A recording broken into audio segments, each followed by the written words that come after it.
Okay, I think we'll make a start. Thank you very much for coming along.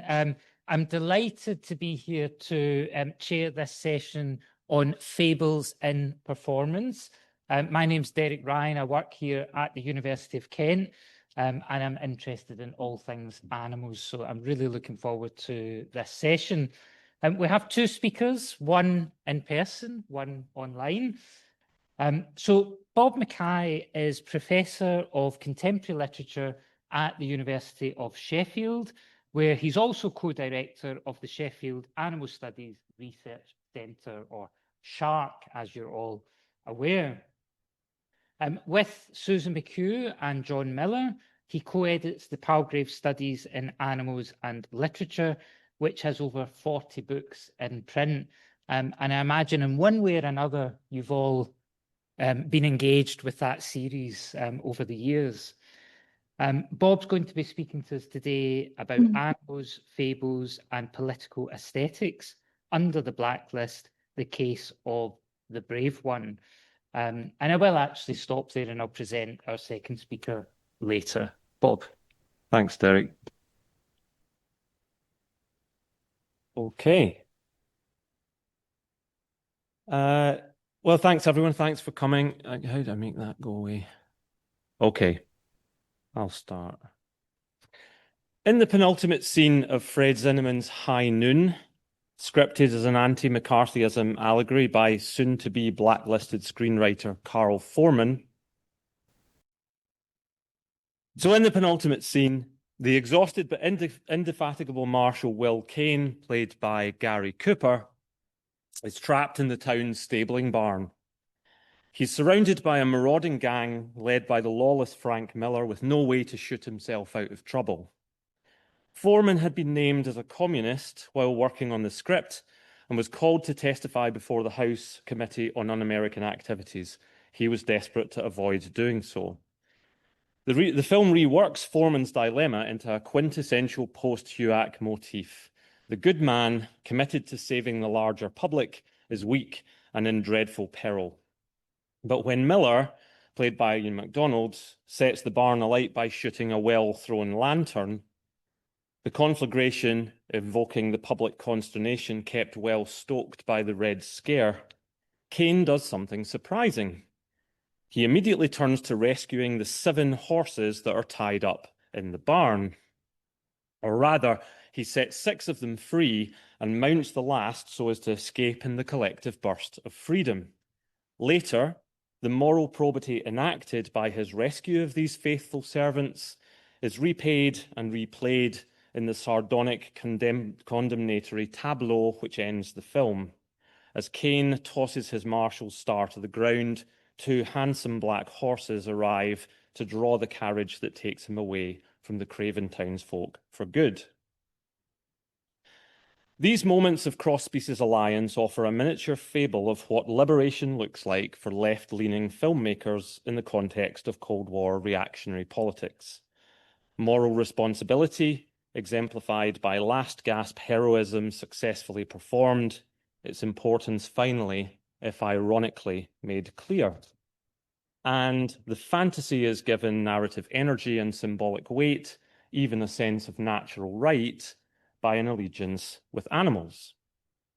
Now, if we survey the films made by blacklisted artists right through the emerging and high Cold War period, it's astonishing the sheer number of times that animal alliances, or in another register, language about the unequal dynamics of species relations, appear in morally freighted scenarios like those in High Noon, and I've given a few examples here. But what is it about the conditions of suppressed or blacklisted cinematic labor that makes animals especially interesting? I can't offer a systematic answer because I'm only going to talk about one film today, Irving Rapper's The Brave One, focusing specifically on perhaps the quintessential blacklist writer Dalton Trumbo's screenplay for the film. However, I venture that if there is a reason, it must somehow lie in the amenability of animals to particularly ambiguous figurative reinscription, which is necessary when ideas are being policed. The deeply ironic relation of animal life to absolute human authority, and the multiple ways that familiarity, comradeship, and reciprocity are vexed in human-animal relationships by the fact that animals are simultaneously loved, needed, owned, and used. In each of these, there are rich parallels between the animal condition and the conditions of cinema artistry and expression under political suppression. They're also, I think, fundamental to a revision of the fable from the animal's point of view. So in terms of both Blacklist history and engagement with the more than human theme, The Brave One is perhaps the biggest beast in the cinematic corral of blacklisted animals. An anti-bullfight fable set and produced in Mexico, it was written by Trumbo in late 1952 for the front employing blacklist subverters, the King Brothers, and released by RKO in October 1956, the same year that Trumbo published his pamphlet against US political suppression, The Devil in the Book, with the lovely mid-century design. The Brave One went on to win the Academy Award for Best Story, credited to one Robert Rich, a dubious front for Trumbo, which led to ludicrous scenes that so seriously undermined the force of the blacklist as to set in motion its eventual failure. Authorship is, in fact, multiply complex here. The story property for The Brave One had done the rounds for RKO for many years, including being partly filmed by Orson Welles. Some slides from the Welles production there. However, Trumbo introduces some significant changes to and pointed intensifications of the plot, which change its larger meaning as both a moral and political fable and as a story of animal ethics. So, a synopsis. Leonardo, played by Michel Ray, by name at least both the brave lion and the quintessential artist, Leonardo, is the maternally orphaned son of a Mexican tenant farmer named Raphael in the top left. He forms a quasi-maternal bond with a bull he saves at birth when the bull's mother, named Diabla, also dies.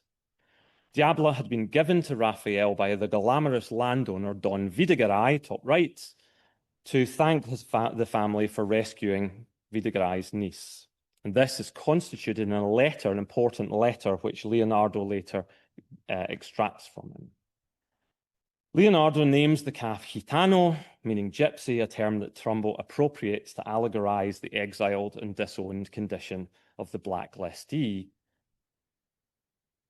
Yet Leonardo and Gitano are inseparable as they grow, sharing fundamental characteristics of bravery, self-determination, and dogged persistence. These are established through Leonardo's prize-winning education in Mexican revolutionary history, very surreal for a 1950s Hollywood production, and in Gitano's lengthy training for the corrida. And they are eventually proved by Gitano's inextinguishable resistance to being killed in the ring, and Leonardo's many determined attempts to rescue him, first by boosting him from the clutches of Videgaray's heartless estate manager Vargas, when Leonardo cannot produce, he's lost the letter at one point, can't produce it. And then he absconds with Gitano under the protection of a kindly vagrant named Salvador to crisscross Mexico City, trying to track down the president of Mexico in his palace to extract a letter seeking pardon. This sequence is intercut with stages of the bullfight and Gitano's charges in the ring to make up the final dramatic third of the film. But Leonardo arrives too late for the pardon to take effect, and so he must watch on in terror until Gitano finally earns his freedom by winning over the fanatical crowd to call for an indulto, pardon, at which point, sealing the moral with overflowing sentimental affect, Leonardo enters the ring to embrace Gitano, saying, "Now we can live," and they exit together. The complex authorship of this story, the tenor of Trumbo's reworking of it, and its pro-animal focus are all shaped by the blacklist. The Brave One, indeed, is a political fable in melodramatic guise about and specifically aimed at the cultural climate in the US. As Rebecca Schreiber shows in her discussion of films made by Cold War exiles in Mexico, The Brave One, unlike even Welles's My Friend Benito, is not remotely culturally authentic in its engagement with Mexico.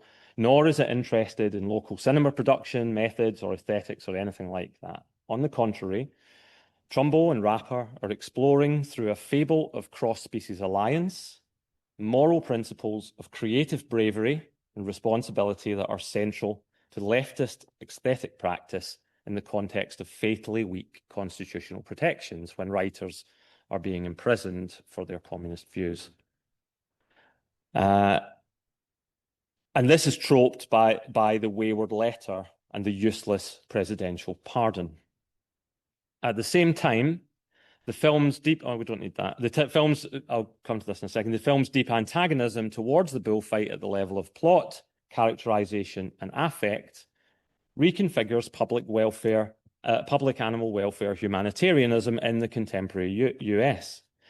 This period saw bills introduced in federal Congress in 1950 and 1951 to ban the transport of bulls for fighting, and a bullfight ban which was enacted by the state of California in September 1957. That's an excerpt from the law.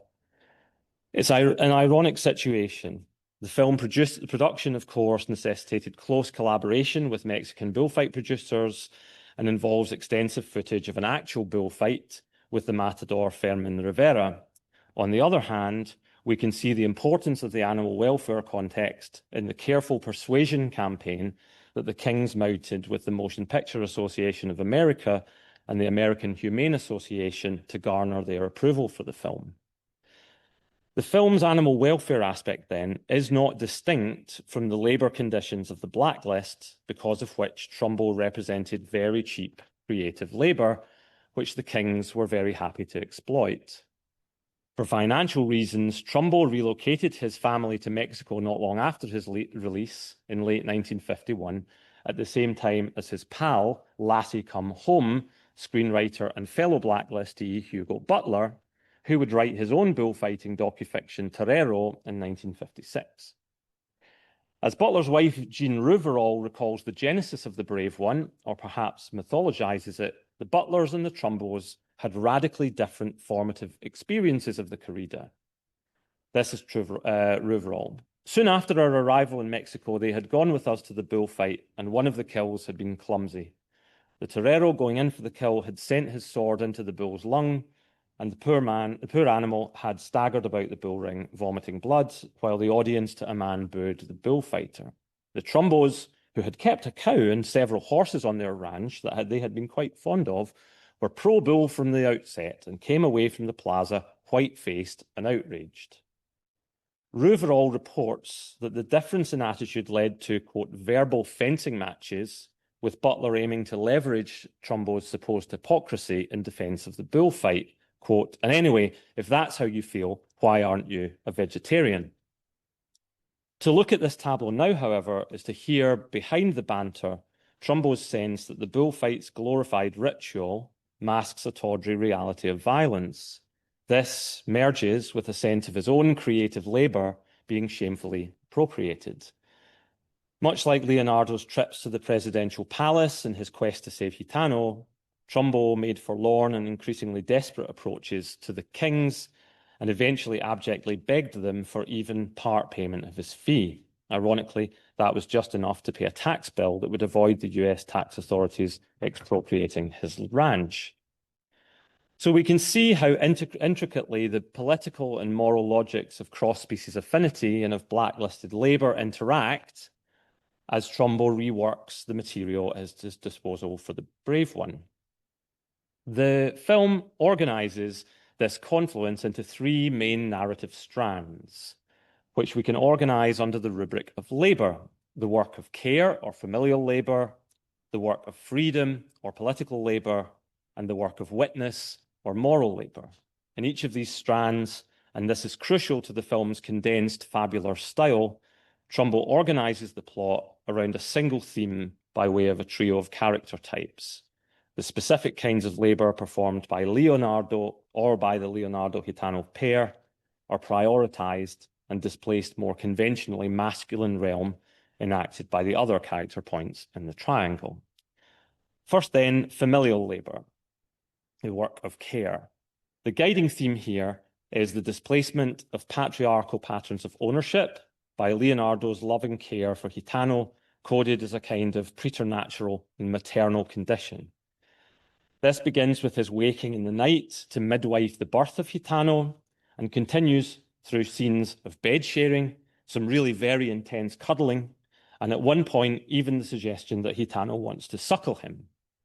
This theme is developed as Gitano attends while Leonardo learns about political freedom from his teacher in the feminized space of education, and it's somewhat reworked by way of the avuncular Salvador's guidance of Leonardo in Mexico City. Through this foregrounding of adoptive care, Trumbo essentializes cross-species affinity to set up an empathic tension, the empathic tension of Gitano's peril, but leftist political ideals are also being cemented. Gitano, we see, is Leonardo's birthright, not his property. The nature of Gitano's characteristic bravery and Leonardo's love for him is more profound than the conditions of patriarchal property ownership. The HUAC context of all of this is ironically underscored by the business of the missing letter from Videgaray that would warrant Gitano to Leonardo's father Raphael. And by Videgaray suddenly dies. He's an international playboy driving a fancy car, and he dies. So he disappears, and we're just left with Gitano and Leonardo. Raphael's disappearance in the final third of the film and Leonardo's central narrative agency. Trumbo, like the rest of the Hollywood 10, had based his resistance to HUAC on a First Amendment right to freedom of speech and association, but landed in jail. However, just as the missing letter ensures Gitano's captivity in the farm bullfight economy, weak constitutional rights and dereliction by the political great and good, like Leonardo's absent father figure, made for weak protection of the Blacklist's fundamental political rights in the face of financial interests and vindictive authorities like Vargas. Which brings us to political labor, the work of freedom. The theme here is the assimilation of Leonardo and Gitano in figuring quintessential Blacklist moral characteristics like exile, creativity, labor, bravery, and pertinacity. And the triangular reconfiguration of masculinity sees the Leonardo-Gitano dyad replacing more conventional post-war archetypes of spectacular heroism, particularly the bullfighter, the landowner come international playboy come racing driver, these kind of male figures. This arrangement is dramatically cemented in the film's third act when Leonardo leaves the countryside and travels to Mexico City to plead for Gitano's release. Rapper and cinematographer Jack Cardiff energized Trumbo's story design with startling post-war imagery like this shot here, framing Leonardo both as an existential hero fighting an inhuman system and as a dogged pursuant of justice. Yet, because this mobilization of Leonardo's lobbying for Gitano's freedom is aligned by a dynamic montage with the many charges and passes that of Gitano's protracted battle with Rivera, the effect is to root the issue of animal protection or the sort of awfulness of the bullfight in terms influenced directly by Blacklist political morality. It's important to add just how unconventional the Brave One is here as a mid-century Anglophone aestheticization of the bullfight. Oh, I've gone ahead and I shouldn't have. Here, most post-war literary and cinematic narratives rework the Hemingway modernist model of the bullfight as a tragic formalization of primitive realities and present us with instead a kind of drunk, dishonest, dejected, or otherwise dissolute bullfighters, and they are the central characters, but there's no other film or cultural production I know of that displaces the bullfighter entirely to center on the bull as the moral hero. So finally, emotional labor, the work of witnessing. Here, as the scenography arrives exclusively at the arena, the thematic priority is reflection on the moral and political meaning of public spectacle. And the shifting triangular relationship finds the committed, empathic witnesses, Leonardo and Salvador, displacing both the distant, ineffectual politics of the president and the wild enthusiasm of the crowd engrossed in Rivera's performance. Writing in The Devil in the Book of the landmark 1951 conviction of 14 officials of the Communist Party of the United States, but also with HUAC in his sights, Trumbull disdains how, in the glare of McCarthyite populism, proceedings become, quote, properly not a trial at all, but an event. The event for Trumbull displaces justice and rational deliberation, sweeping participants along in a kind of motivated fervour. The bullfight, performed by a lionized matador for a fanatical crowd keen to witness an effective kill, is presented by the brave one as just such a spectacle. The final 15-minute sequence repeatedly organizes point of view to ensure that the spectacle is itself an object of critical moral vision, switching from framing the action shots of the fight, accompanied by energetic audience applause and moments of fanfare, to lingering close-up reaction shots of Leonardo's anguished witness, the empathic Salvador beside him. It's only in the frame of that moral vision, in fact, that Gitano's bravery and indefatigability can perform its feat of affective conversion. As Leonardo and Salvador watch on in horror, Rivera, epitomizing the celebrated populist, dedicates the kill of Gitano to the excited public. But when the bull outlasts and outfights him in a kind of leftist fantasy of spontaneously emerging collective will, the crowd's heart is moved and demands his freedom.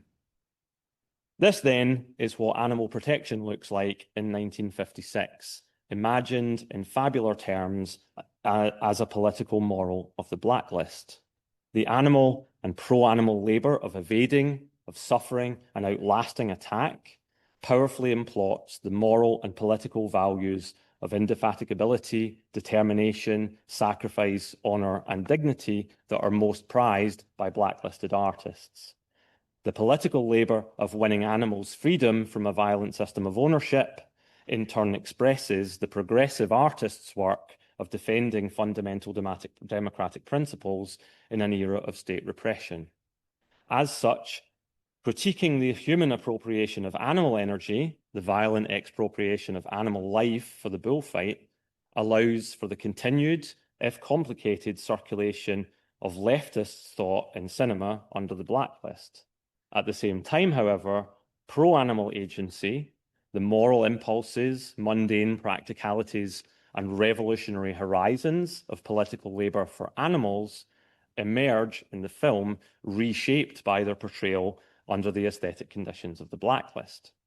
So the brave one, at least, shows us that cross-species alliances work as much more as, let me read that sentence again. In the brave one, at least, cross-species alliances work as much or more than symbolic tokens for human political and aesthetic concerns. The interpenetration of life and labour under the Blacklist, whether human or animal, is too fundamental for that. Thanks. That's me done. So I'll introduce our second speaker, Sam Collier, who is a PhD candidate in theatre and performance studies at the University of Colorado Boulder, where she researches multi-species performance and theatre about climate change. She's also a playwright and holds an MFA from the University of Iowa Playwrights Workshop. She co-hosts the playwriting podcast, and this is a brilliant title for a podcast, I have to say, Beckett's Babies. So if you haven't listened yet, I think we all need to look that one up later. Sam's talk is The Fable, Multispecies Dance for Choreographing New Stories. Thank you so much, and thank you for this opportunity to share my paper. So I will start by saying I'm a performance studies scholar. I'm coming to you from Colorado today, and I'm really interested to hear from all of you about fables, because this is a little bit outside of my area of expertise. But I'm going to be talking about a piece I saw last fall that is called The Fable, and I found it very interesting. On a chill, cloudy day last November, a dancer led a miniature donkey across a pasture. A chiming musical score played, mysterious and intriguing, along a fence at the edge of the field, 36 audience members stood watching. The donkey's long ears swiveled, catching a sound behind him. He slowed and stopped, turning to look around, just as the dancer turned back to face him, perhaps feeling the tension in the lead line. And this is the moment you see here in this photograph. She called his attention back to her, reaching into her pocket for a peanut to give him. At once, his focus was back on her, his ears fully forward, his nose coming up to her hand. The dancer led the donkey to the far end of the pasture, where 7 more dancers in vivid red jumpsuits were waiting. As they greeted him, the 3 other horses in the pasture walked over to investigate what was happening. The company of dancers began a folk dance, and the music turned percussive. While they moved through their choreography, the 3 horses who had come over stood watching, shifting their weight, swishing their tails, bending their necks, turning in slow circles, so that with the music underscoring their movements, they appeared to be participating in the dance as well. These were the opening moments of a dance piece called The Fable, which was presented last fall by the Equus Projects at Majota Stables in New Jersey. For 25 years, the Equus Projects, led by Joanna Mendel-Shaw, has been developing work with both human and equine dancers in an ongoing exploration of interspecies listening and creative practice. The company developed The Fable over many sessions, during which they created improvisational scores with the horses at the stables. Unlike set choreography, in which a dancer repeats the same movements every time, a score leaves room for a dancer to improvise, to follow impulses, to respond to the other bodies in the space. Over the years, Joanna has developed a creative method she calls physical listening, which combines practices from both dance training, and natural horsemanship to help dancers develop their skills in nonverbal communication, contact improvisation, and collaboration. In the shows developed by the Equus Projects, the dancers rehearse with the horses, but they don't control them. They use gestures, changes in posture, movements towards or away from the horses, and dance practices such as mirroring, following, and sponging, which is where you might mimic or repeat a gesture or a movement that somebody else is doing, and then let that change, to invite the horses into a kinesthetic conversation of body language. In short, they try to move in ways that the horses will find interesting. After the piece in the field, the dancers invited the audience to take seats around the outside of a round pen, which you see here, as Joanna led Skippy, the miniature donkey, into the pen. While she moved with him, a recording played of her speaking to him. "Hi, Skippy, how are you doing?" she asked, and then described how, during the company's rehearsals with the horses, Skippy often came over to watch through the fence. "It seemed you wanted to perform with us," she said, although she then followed that quickly with the caveat that we often assign human thoughts to animals, and that she really had no idea what he was thinking. Next, she related a story about a recent rehearsal. She described how she had taken the lead line off of Skippy to see how that might change the way he moved through the space and interacted with her. Instead, he had quickly ducked under the fence and headed back to the pasture to graze. By using this recorded story as the soundtrack to the improvised dance, she introduced Skippy's own past actions into the live performance in the present moment. And even as she voiced doubts about her ability to know his thoughts, the inclusion of this story offered a suggestion of what he might be thinking and feeling. Although this was a different day in the presence of an audience, this recollection that, given the opportunity, Skippy had hightailed it out of there suggested that he might not be as eager a participant as he appeared, although he seemed interested enough in the peanuts that the dancers were offering to him.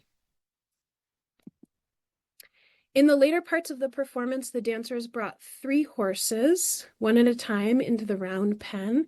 Pip, who you see here, Romeo and Oki.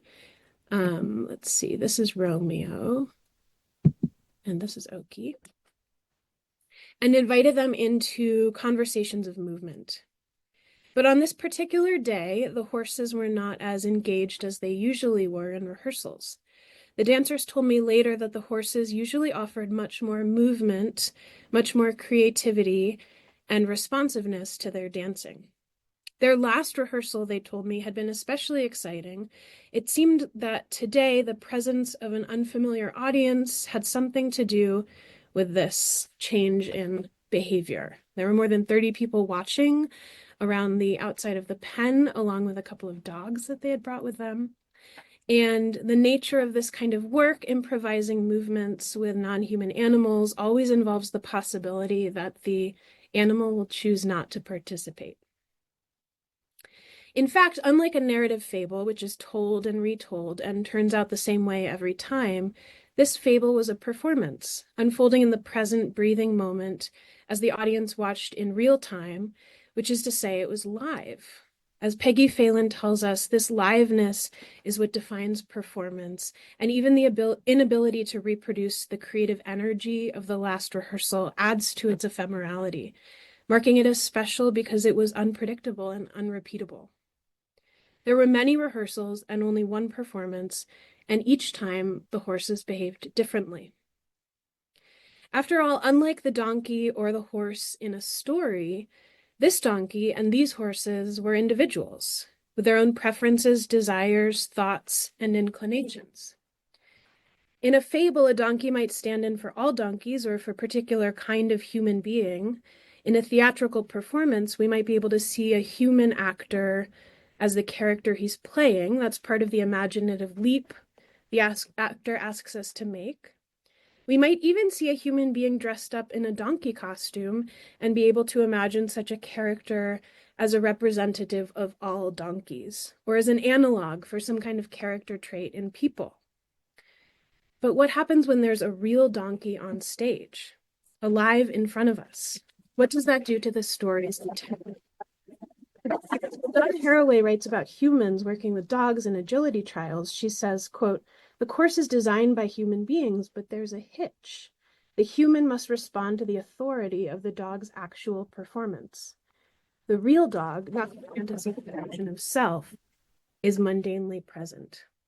In the same way, the real donkey is mundanely present here, and the human dancer has to respond to the way the donkey shows up on that particular day.